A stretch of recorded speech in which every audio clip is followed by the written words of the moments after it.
let's just jump into it right away. Got some stars and whatnot, but we're just going to start with the first card, and it is Al the Pirate Lookout. Kind of lackluster. Doesn't do anything I want, right? Yeah, like shrinking power on while inking in Amber is not really what we want. In Limited, I'm a big fan. Oh, for sure. I think if you get this in a draft, you're pretty happy. But this card, this is amazing. I am a huge fan of this card. Have you seen Lilo yet? Yeah, I saw this spoiled on Instagram, and I immediately was like, oh, man, Aggro's just got a new staple 2-drop. Like, this basically requires a Let It Go or a Hades to permanently answer. And we haven't even gotten to the fact that there could be, like, self-banish effects. This is a character that you can Teeth and Ambitions. You can sing the Teeth and Ambitions with and know that you can get her back later, so it's not as big of a drawback. Obviously, that's not a great position, but it just, like, shows the playability of her. Like, she's very similar to a Magic card called Gravecrawler. She's better and worse. People are going to love playing this card, and you are going to be so annoyed when your opponent plays 2 of these every turn for the rest of the game. Yeah, I think this card, like, is at least 4.5 stars. Oh, and yeah, easy. I almost want to put it at 5, but, like, think of it this way. Yeah, so it's like, yeah, she is a reusable lore gain. She's a threat.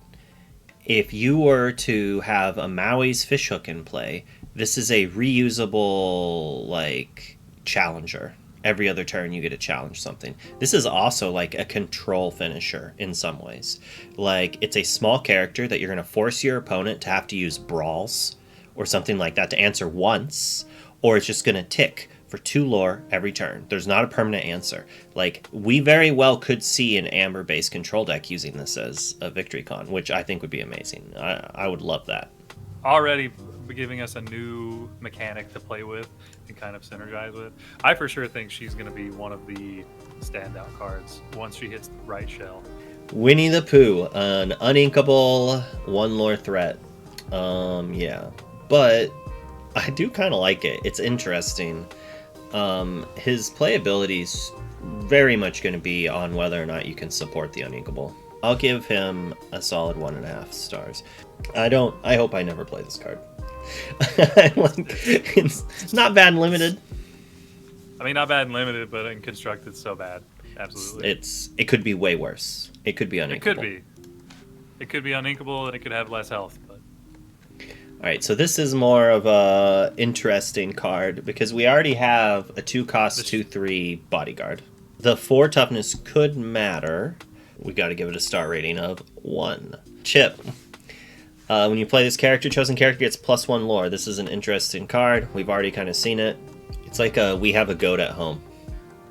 Yeah, exactly. Like, which has been relevant. Goat cereal. Yeah. Which has been relevant against me. Like, sometimes you have one character that your opponents like haven't been able to out because haven't turned sideways yet. And I mean, it's not terrible. No, I think this is for me. It'd probably be like 2.5. 2.5. You want that extra? I am a very harsh critic. Oh yeah. But I will give you the half star because, like, this kind of interaction very much could do things. So we'll give it a 2.5. That's fine. This card, if we had good chips that cost 1 or 2, maybe. So this card is like 1 star in Constructed. Probably will never see play. There's a shift Chip and Dale, I think. Like, this is not a terrible shift target because it's big, but it's also expensive. Like we saw with Yzma, that rarely do we see the 3 cost as the shift target. 1 star. There's better. There's better out there. When I look at a card like this, I think if the text was gone and it was just a 3 cost 3/3 quest for 3, is that good enough? So step 1 is it's worth have its ability activated. And so then how hard is it to trigger?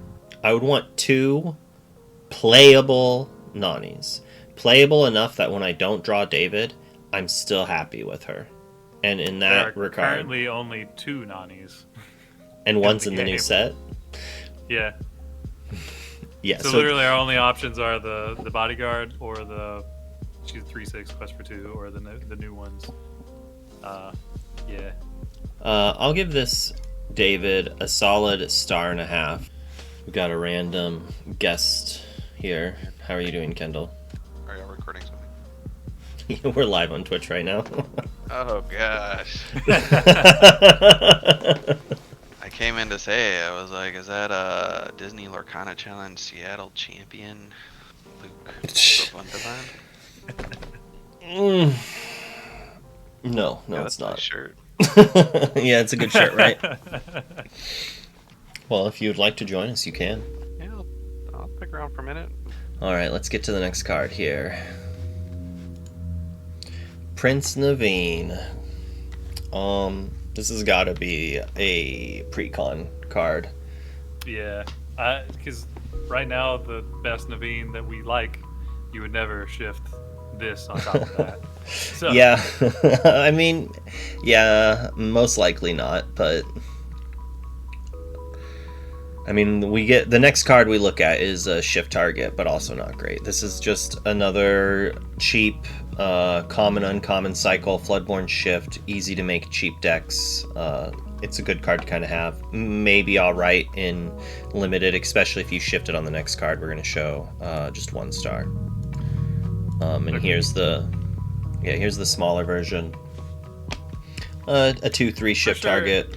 Yeah, like in this set, if you draft these two, I think this is just kind of an easy include for the draft. But in constructed, I don't think either one of these make the cut. You're never upset to have these in your deck, but you're never like, oh, I opened all these. This card though is not great. Another card I would be more than happy to probably play with in limited. In limited, yes. In constructed, I don't think this ever sees play. Nope. I don't think I'm ever gonna play Monterey Jack. I probably would not be too happy to open this as a rare. Just a 1 star. This card costs a lot. Its ability is insane. I would probably play this in limited for sure. If someone told me they had a busted ramp deck with this, I would consider it. But we already have Snow White. This doesn't have to quest to use its ability, but not questing with your 6/6 triple lore seems like a mistake. So this is oddly interesting. I think this might have a shell where it gets to do some. Maybe it's too cute, but this might see some play. So there's a world that you pair this with Sapphire, right? To take advantage of triggering it maybe twice, 2.5 stars. Yeah, I'll agree. Which is maybe half a star more than I thought I would give it.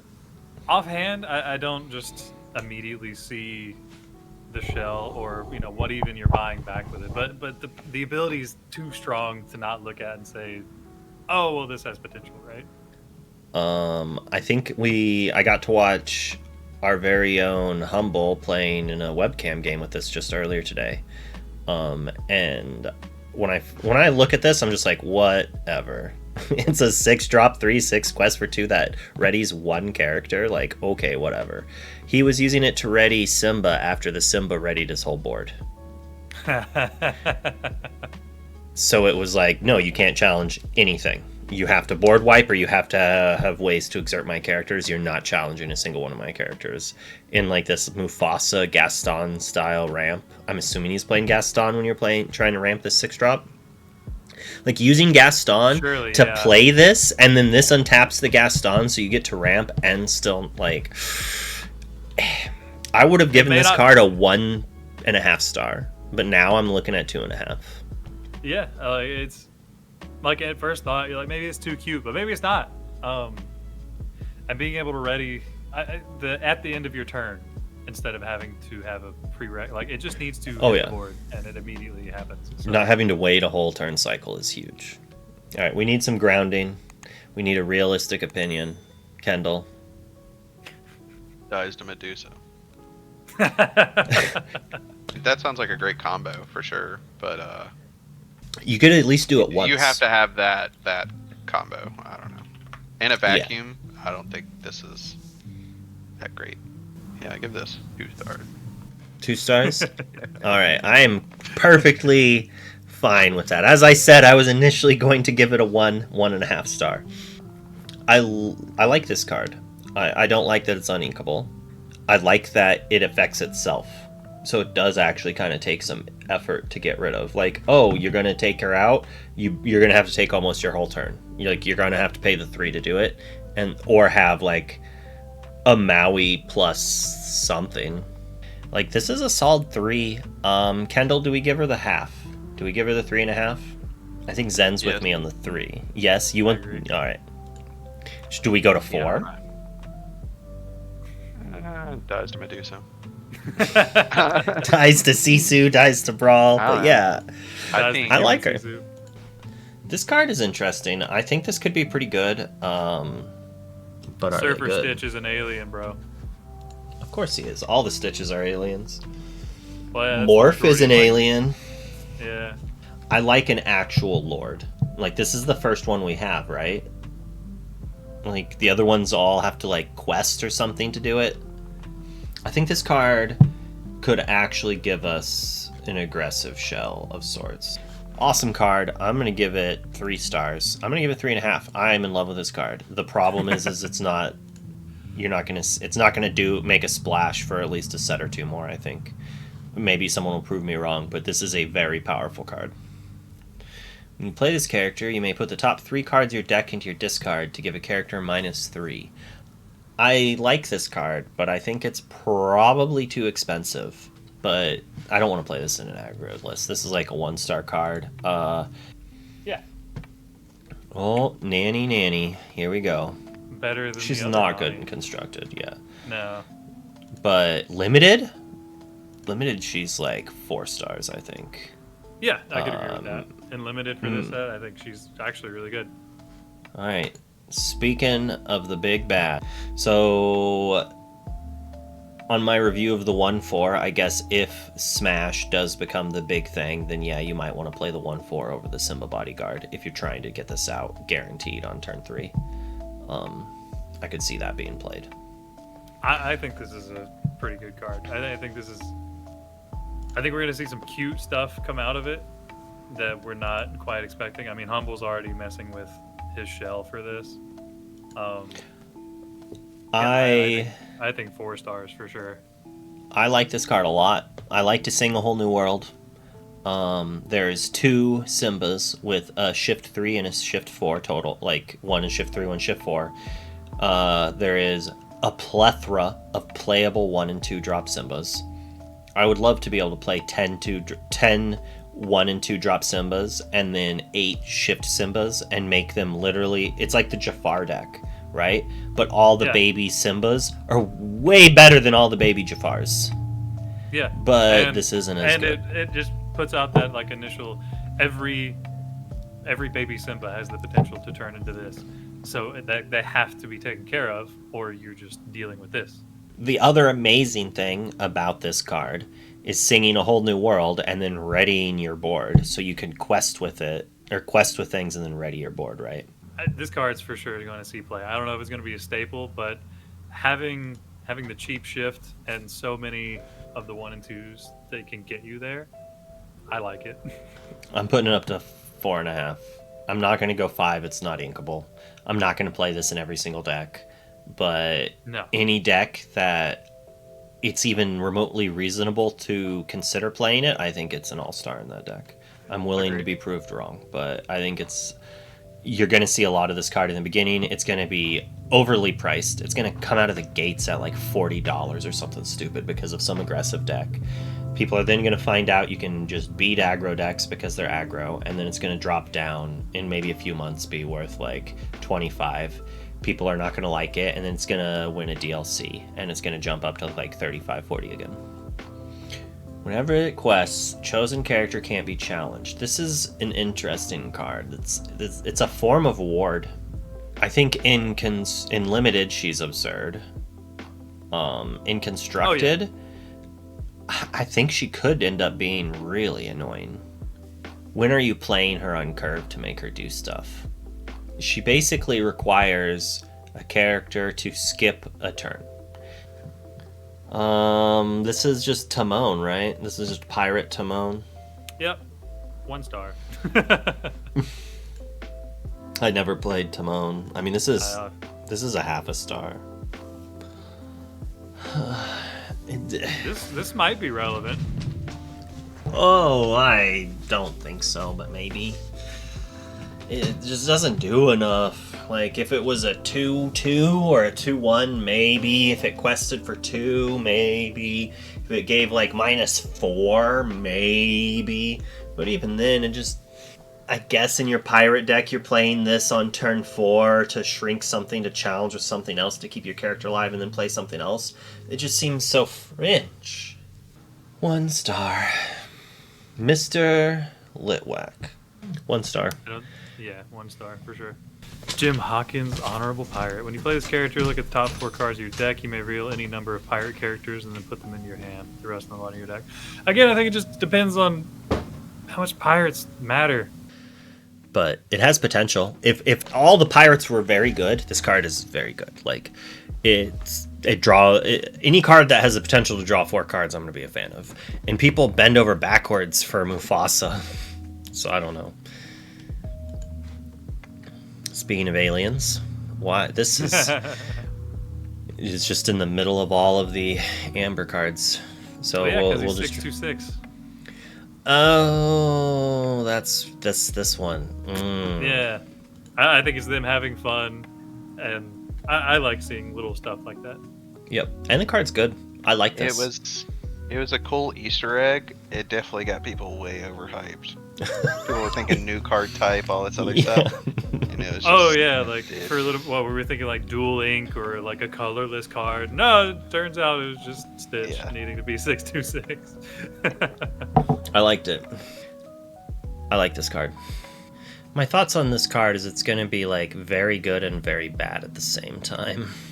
Yes. It's just like one activation, but if you have some sort of draw engine that you're drawing a bunch of cards, like with an amber steel dock list, this is the type of card I would much rather play this than Donald, because I'm trying to just empty my hand and play like 3 or 4 cards in a turn.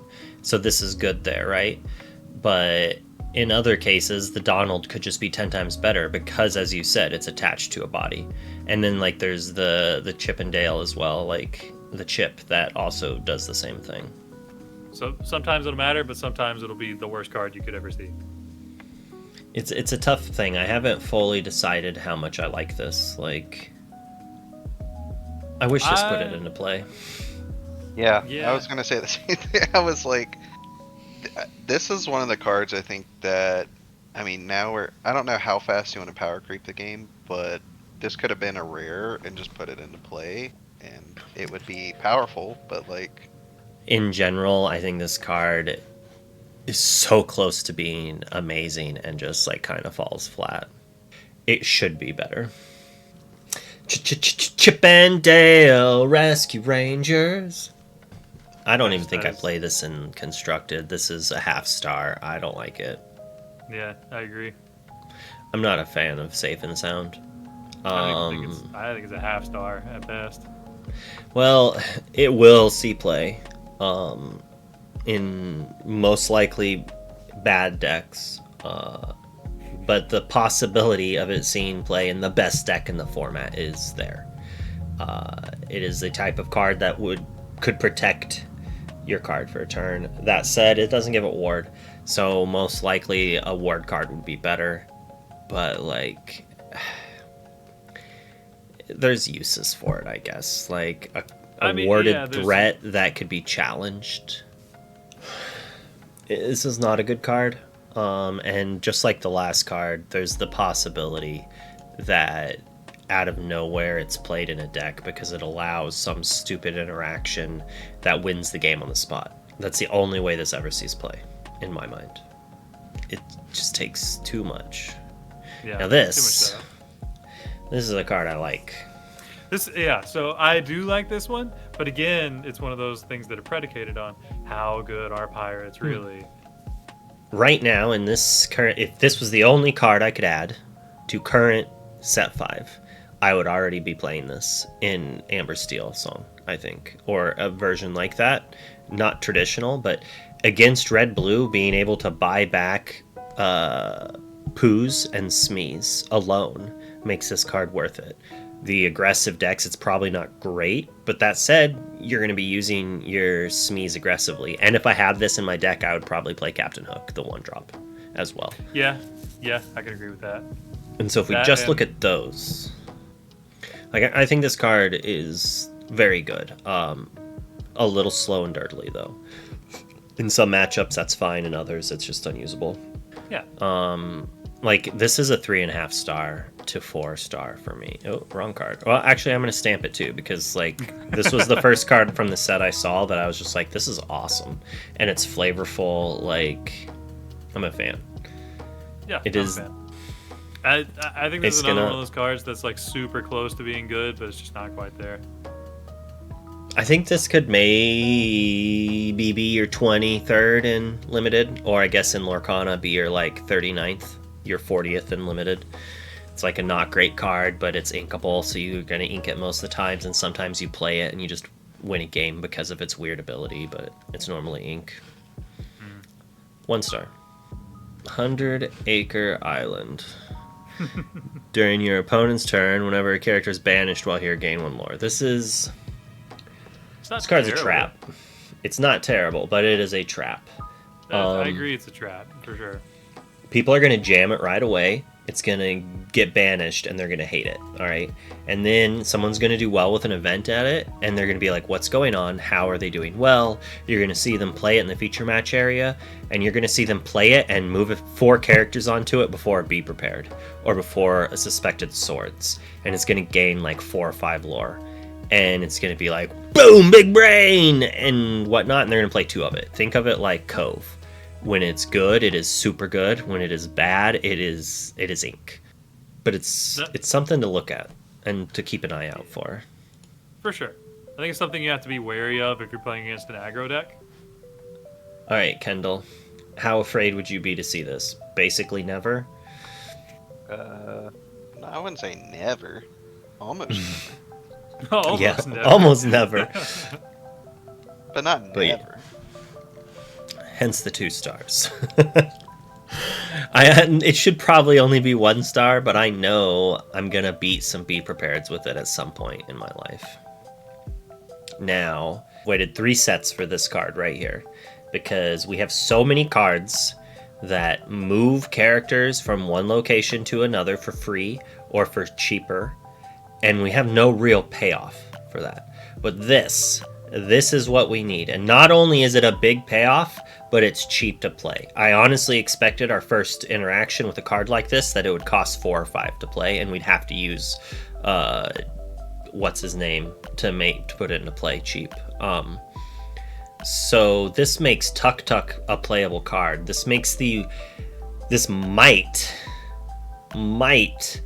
make the 1 cost action to move a character or move 2 characters to locations playable. It might make the other Sugar Rush. It definitely makes the other Sugar Rush Speedway playable in this deck. Like, is it good? We don't know. I think I lost to it on stream the other day when I was playing a set 5 deck and they were playing this. It has some crazy possibilities. I mean, you gain 3 lore and draw 3 cards. How many steps do we have to go through to turn that on? I mean, if you're going Amber Ruby, like you said, Tuk Tuk, I think this is TMP's just dream of a card. Anytime that you can cheat that many resources, it's got to be decent. And then you get to add other cheat mechanics on top of this. You put this into play turn 2, turn 3 you 1 jump ahead, you put Jim Hawkins in, you put Sugar Rush into play. Put Jim on the Sugar Rush, you activate it, deal 1 damage to Jim, move it to this, you gain 3 lore, draw 3 cards, and you have a 4/4 in play and a Sugar Rush that they have to answer, and whatever you played on turn 1. It's not terrible. It is a lot of cards that have to go well to get together. You still have cards like Tuk Tuk. You still have cards like Jim Hawkins. Like, this still has insane synergy. Just the super and super so Magic Fairyland of the other Sugar Rush being super synergistic with this. And everyone's trying to do it as soon as possible, and you don't have to. Yeah, no, it can just be a bomb. You just play and sit there, right? Well, yeah, you can play it on turn 4 or 5 and do your little thingy and draw 3 cards when you already have threats in play. That said, it's also not terrible to go turn 1 Sugar Rush Speedway, turn 2 Fix It Felix to draw a card. I mean, I think the location aggro deck showed us that that's like a fine thing to be doing. So if you have a bunch of locations, like, sure. Yup. Alright, it took us an hour, but we got through 1 ink color. I think this is going to be a 2-day review for sure.